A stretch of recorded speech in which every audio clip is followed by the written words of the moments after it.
Hi hello வணக்கங்க. இன்னைக்கு வந்து எங்க அம்மா மீன் கடைக்கு போயிட்டு வந்தாச்சு பார்த்துடுங்க. மீன் கடைக்கு போனா எங்க அம்மா மீன் வாங்கல. மீன் வாங்குறதுக்கு பதிலாக என்னெல்லாம் வாங்கிட்டு வந்திருக்க பாருங்க. மட்டிப்பழம் கிட்ட காட்டுமா பாருங்க. இந்த மட்டிப்பழம் பத்தியில நல்லா சின்னதாக தான் இருக்கும் பார்த்துடுங்க. ஆனால் டேஸ்ட் செமையா இருக்கும். கன்னியாகுமரி மாவட்டத்தோட மிகப்பெரிய ஸ்பெஷல். அப்புறம் இன்னொன்று என்ன அப்படின்னு பார்த்தீங்கன்னா, இந்த பழத்துக்கு வந்து புவிசார் குறியீடு வந்து கிடைச்சிருக்கு பார்த்துக்கோங்க. உங்க ஊர்ல ஏதாவது ஸ்பெஷல் இருந்தா அதுக்கு புவிசார் குறியீடு இருக்கு அப்படின்னா நீங்க கமெண்ட்ல சொல்லுங்க. நீங்க அதையே சொல்லுவீங்க, கண்டமேனிக்கு திட்டுவீங்க. அடுத்து என்ன பழம் அப்படின்னு பார்த்தீங்கன்னா பேயம்பழம்.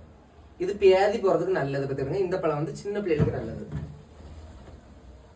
அப்புறம் சோப்பு பழம் பார்த்துடுங்க. தாத்தா வந்து கூரா தான் வச்சிருப்பாங்க. கொஞ்சம் வெடிச்ச பழம்லாம் இருக்கு பார்த்தீங்களா, அது வந்து கூரா வச்சு கொடுத்துருப்பாங்க. செந்தழுவும் பழம் சரி, ரொம்ப சத்து. அது மாதிரி வந்து ஆண்மைக்கு வந்து ரொம்ப நல்லது அப்படின்னு சொல்லுவாங்க ஆண்களுக்கு. ஏப்பா அவ்வளோ வெடிச்ச பழம் தான் வாங்கிட்டு வந்திருக்கா எங்க அம்மா. எவ்வளோ ரூபா? 50 ரூபா. மொத்தமே 50 ரூபா. எல்லா பழமுமா? அதுக்கு பிறகு தக்காளி. தக்காளி எவ்வளவு? 10 ரூபா.